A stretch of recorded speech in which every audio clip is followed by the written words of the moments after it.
और इस कंपनी में भी मुझे लगता है कि एटलीस्ट एक सालों में 30% का गेन हो सकता है।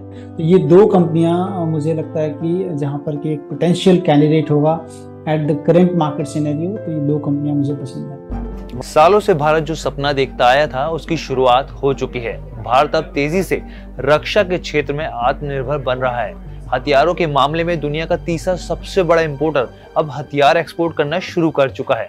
अगले 5 सालों में डिफेंस एक्सपोर्ट के जरिए भारत ने $5 बिलियन हासिल करने का लक्ष्य रखा है। ऐसे में ये समझना जरूरी है कि सरकार के स्वदेशी थीम से कौन से डिफेंस शेयरों की चमक बढ़ सकती है और क्या आपके पोर्टफोलियो को इससे और ज्यादा मजबूती मिल सकती है। इन्हीं तमाम सवालों के जवाब आपको मिलेंगे बिजनेस टुडे बाजार में। को मालामाल कर सकते हैं, इसलिए हमने बात की है संतोष कुमार सिंह से, जो कि सीनियर मैनेजर हैं खंडेलवाल फाइनेंस लिमिटेड में। चलिए सुनते हैं उन्होंने क्या कहा। मुझे लगता है कि हेंसफोर्थ जो स्कोप होगा यहाँ से ऊपर चलने का, उसमें दो कंपनियां मैं देख रहा हूँ। एक सरकारी कंपनी है भारत इलेक्ट्रॉनिक्स, जिसमें कि एविएशंस कह लें या कम्युनिकेशन सिस्टम्स में बहुत बड़े ऑर्डर बुक हैं। 62,000 करोड़ के करीब ऑर्डर बुक है कंपनी के पास। तो मौजूदा स्तर पे कुछ लें और कुछ नीचे अगर गिरता है यहाँ से, कुछ सब्सटैंशियल करेक्शन अगर मार्केट में होते हैं, तो भारत इलेक्ट्रॉनिक्स में मुझे लगता है कि यहाँ से भी आपको एटलीस्ट 30 to 40% का गेन आने वाले एक साल के अंदर देखने को मिल सकता है। दूसरी जो मेरी पसंद होगी इस स्पेस में, जहां पर कि लगता है कि स्कोप हो सकते हैं और अभी केवल बेबी स्टेप्स लिया है कंपनी ने, वो है भारत फोर्ज।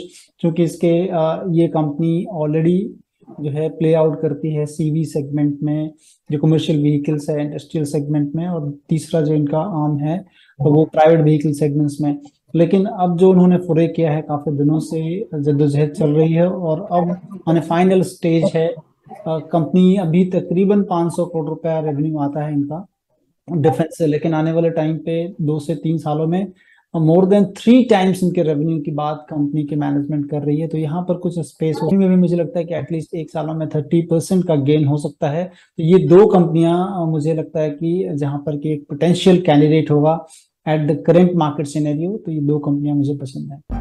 वहीं अश्विन पाटिल जो LKP सिक्योरिटीज के सीनियर रिसर्च एनालिस्ट हैं, उनसे भी हमने बात की, तो उनका कहना है कि डिफेंस सेक्टर में बज है, जियोपॉलिटिकल ऑर्डर्स मिल रहे हैं और एक्सपोर्ट में तेजी से बढ़ोतरी हो रही है। इस तरह की उम्मीद की जा रही है कि 4 से 5 सालों में भारत इंटरनेशनल स्टैंडर्ड्स को मैच कर लेगा। भारत इलेक्ट्रॉनिक्स की बात को लेकर वो लोग ज्यादा पॉजिटिव नजर आ रहे हैं। इसकी बैलेंस शीट साफ है और बेहतर वर्किंग कैपिटल मैनेजमेंट भी नजर आ रहा है। अब ये तो बात हुई कौन से स्टॉक्स निवेशकों की चांदी करा सकते हैं, लेकिन अब ये समझना भी जरूरी है कि आपके पोर्टफोलियो में कितनी प्रतिशत जगह डिफेंस शेयरों को मिलनी चाहिए। तो सुनिए संतोष कुमार सिंह ने क्या कहा।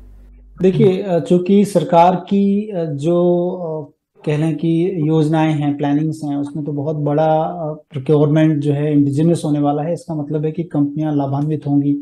लेकिन पोर्टफोलियो मैनेजमेंट के लिहाज से अगर हम देखते हैं तो किसी भी कंपनी या सेक्टर में एटलीस्ट मुझे लगता है कि 10% से ऊपर होना वाजिब नहीं होता है, क्योंकि फिर वो कंसंट्रेशन एक रिस्क हो जाता है आपके पोर्टफोलियो पे।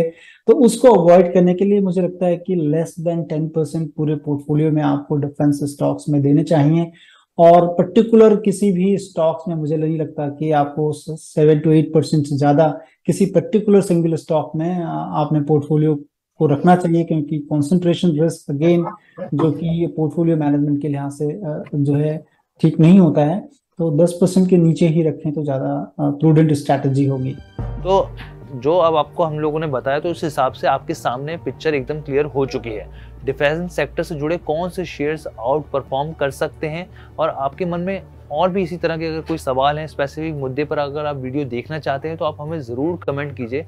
बिजनेस से जुड़े हर एक खबर को बेहद आसान भाषा में समझाने के लिए और समझने के लिए देखते रहिए बिजनेस टुडे।